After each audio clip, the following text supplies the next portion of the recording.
Que a graça e a paz do Senhor Jesus seja sobre todos. Bom dia! Este é o dia que nos deu o Senhor. Alegrai-vos e regozijai-vos nele. Queridos, hoje entramos no quarto dia de exposição do livro do profeta Isaías e estaremos nos debruçando sobre os capítulos de 13 a 16. Mas antes de iniciarmos, vamos orar. Ó Eterno, em nome de Jesus, te agradecemos por mais esse dia que nos deste. Suplicamos tua bênção sobre ele, que nos dirija em nossos afazeres, mas que, sobretudo, nos abençoe em nossa meditação. Fala aos nossos corações e nos ensina a te servirmos melhor. O Senhor que opera em nós tanto querer como realizar, dá-nos o santo desejo de nos tornarmos melhores enquanto servos e realizarmos tudo aquilo que planejaste para nós. Este é o nosso desejo, Pai querido. Em nome de Jesus. Amém. Até o capítulo 12, as profecias desse livro diziam respeito apenas a Judá, Israel e especialmente a Jerusalém. Mas agora, no capítulo 13 de Isaías, o profeta começa a olhar para as outras nações e a falar sobre o destino de diversos reinos vizinhos. Porque aquele que é o rei de todos os santos também é o rei das nações e do mundo. Na primeira divisão, nos capítulos de 1 a 12, encontramos primeiro o pecado e a apostasia de Israel, seu endurecimento e o julgamento de Deus sobre eles. Isso é seguido por uma visão sobre o futuro, onde encontramos o nascimento do Redentor anunciado, sua pessoa, seu trabalho e sua glória futura são indicados. O reino assírio é mencionado pela primeira vez. Seu orgulho e derrota são retratados. A sessão fecha com uma visão do futuro, a segunda vinda de Cristo, a restauração do povo de Israel e o que virá em bênção aos gentios e à criação está predita. Termina com um lindo cântico de louvor, que o Israel redimido cantará naquele dia.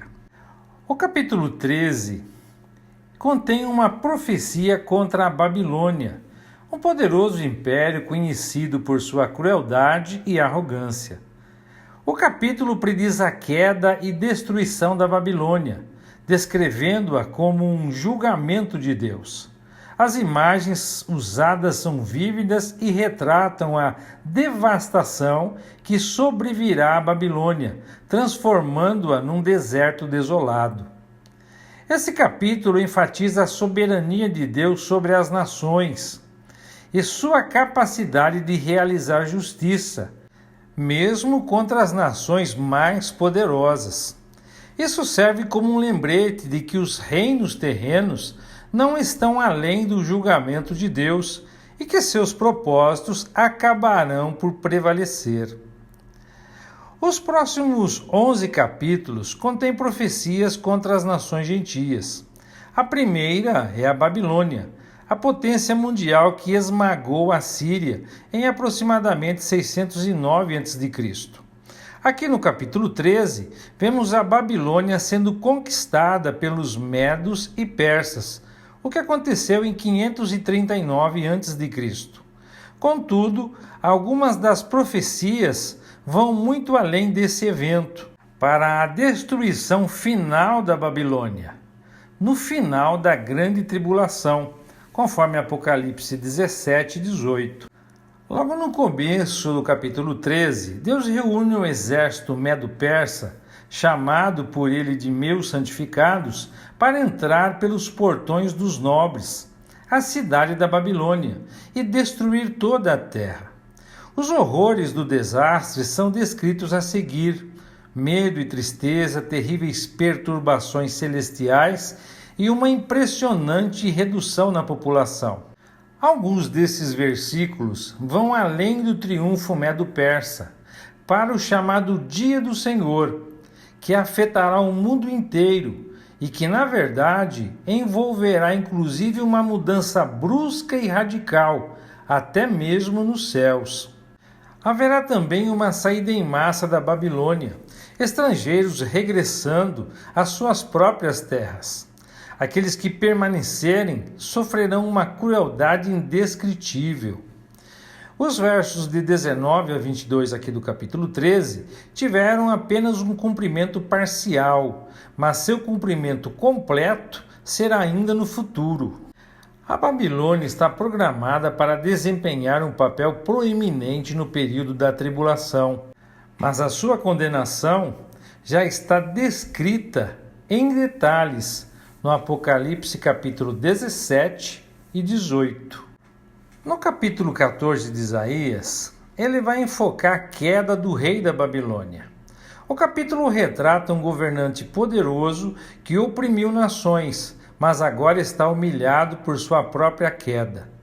Usando uma linguagem vívida, Isaías descreve a arrogância do rei e sua eventual descida ao reino dos mortos. O capítulo deixa de se dirigir ao rei para se dirigir às pessoas que testemunharão a sua queda, enfatizando o contraste entre o outrora poderoso governante e seu destino final, completamente humilhado. E salienta a importância da humildade diante de Deus e adverte contra o orgulho que leva à destruição. O Senhor, em sua misericórdia, restaurará Israel à sua própria terra. As nações gentias ajudarão no regresso e viverão pacificamente com o povo de Deus. Os antigos senhores de Israel serão então seus servos. Jacó e a casa de Israel representam os judeus em cativeiro na Babilônia. O fato de o Senhor tê-los escolhido significa libertá-los do país do cativeiro e estabelecê-los de volta em sua própria terra. Os estrangeiros que se apegaram à casa de Jacó são os prosélitos da Babilônia. As pessoas que os trouxeram para o seu lugar consistiriam no apoio favorável de Ciro e de outros que ajudaram os judeus no seu retorno. Livres da perseguição e da dura escravidão, Israel cantará uma canção de escárnio contra o rei da Babilônia. O Senhor quebrou seu poder e acabou com a sua tirania. E agora a terra se alegra, até mesmo as florestas não serão mais devastadas pelos seus exércitos. Finalmente chegou a paz. Os habitantes do Sheol estão lá para cumprimentá-lo, maravilhados por ele também ter sido destruído de seu poder. A pompa e a ostentação do rei da Babilônia já passaram. A música do palácio terminou. Ele dorme sobre um lençol cheio de vermes e está coberto por um manto deles. À medida que a canção de provocação continua, o tema parece se expandir da queda do rei da Babilônia para a queda daquele que o inspirou, o próprio Satanás. Os versos 13 e 14, aqui do capítulo 14, registram os notórios "eu quero" de Satanás em seu desafio a Deus. Eventualmente, ele será enviado ao Sheol, um objeto de espanto. Os habitantes do Sheol ficarão maravilhados com o fato de alguém que exerceu tal poder ter sido tão rebaixado. Voltando ao rei da Babilônia mesmo, o cântico menciona que, embora a maioria dos reis jaziam em tumbas magníficas, a ele é negado um enterro decente. Ele não terá nenhum monumento e a linhagem real, seus filhos, será cortada. A cidade da Babilônia ficará despovoada e será varrida pela vassoura de Deus. No final do capítulo 14, o assunto agora muda para a destruição da Síria, que dominava a Babilônia naquela época. Os exércitos da Síria serão esmagados nas montanhas de Israel. O cumprimento completo desta profecia ocorrerá no período da tribulação, quando o chamado Rei do Norte, como citado na profecia de Daniel, for derrotado ao tentar devastar a terra de Israel. Dos versos 28 a 32 aqui do capítulo 14, a Filístia não deveria se alegrar com a morte de Acás, o neto, aqui chamado de vara de Uzias, que feriu os filisteus. Outro descendente, Ezequias, os atacaria com uma víbora e uma serpente voadora ardente. Então, os pobres e necessitados de Deus estariam seguros, mas o Senhor visitaria os filisteus com fome e mataria seus sobreviventes. Os invasores assírios viriam do norte como uma nuvem de fumaça. Contudo, o povo de Deus estaria seguro em Jerusalém. O verso 32 diz que se algum mensageiro gentio perguntasse o que estaria acontecendo, ele seria informado de que o Senhor estaria cumprindo suas promessas a Sião e protegendo os habitantes de Jerusalém. O capítulo 15 é um breve capítulo que contém uma profecia contra os moabitas, uma nação vizinha de Israel. O capítulo descreve a desolação e devastação que cairá sobre Moabe. As imagens utilizadas mostram um quadro sombrio de suas cidades e campos sendo destruídos e de seu povo fugindo em perigo.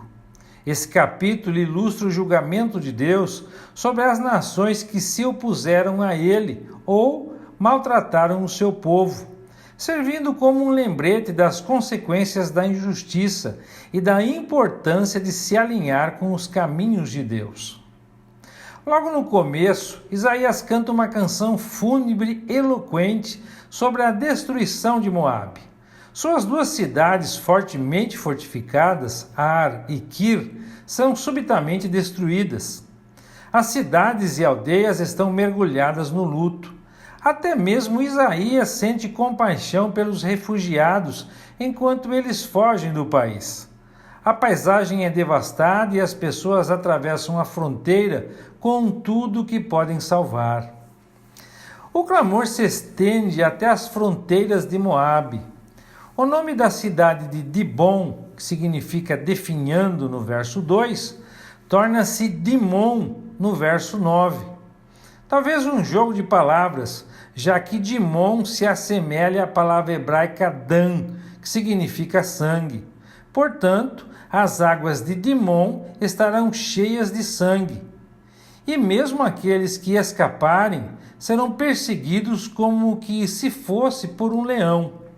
No capítulo 16, Isaías continua o foco em Moabe, retratando um apelo por refúgio e proteção. O capítulo fala de um remanescente de moabitas que busca abrigo e misericórdia na terra de Judá. Reconhece a sua angústia e vulnerabilidade face ao julgamento.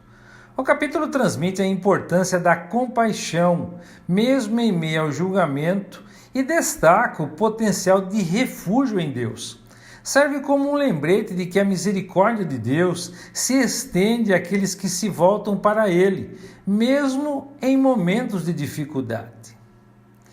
Logo no início do capítulo, vemos que os moabitas que fugiram para Selá, que era Petra, a capital de Edom, em busca de refúgio, são aconselhados a enviar os cordeiros do tributo ao governante da terra, ao governante de Judá, no monte da filha de Sião, que é Jerusalém. Afinal, eles já haviam enviado os cordeiros para Samaria como tal tributo, conforme a narrativa no segundo livro de Reis, capítulo 3, verso 4. Isaías também fala sobre a angústia de Moabe, descrita por ser forçado a fugir para salvar sua vida através do deserto, para poder escapar para a Judéia, e também das moças que estavam como passarinhos assustados em seu ninho, que caminham indefesas pelos vales de Arnon, a fronteira de seu país, para buscar proteção em alguma terra estrangeira. O profeta se dirige a Sião, exortando-a a mostrar misericórdia para com seus inimigos em sua angústia. para que o seu trono seja estabelecido em justiça, excedendo assim o grande orgulho de Moabe. Mas com receio de que eles não aceitassem esse conselho, o profeta continua a predizer uma lamentável devastação para o país deles e a confusão a qual seriam submetidos, e que isso aconteceria pontualmente dentro de 3 anos. E assim, amados, nós concluímos a exposição de hoje. Que o Eterno os abençoe e até amanhã, se Deus quiser.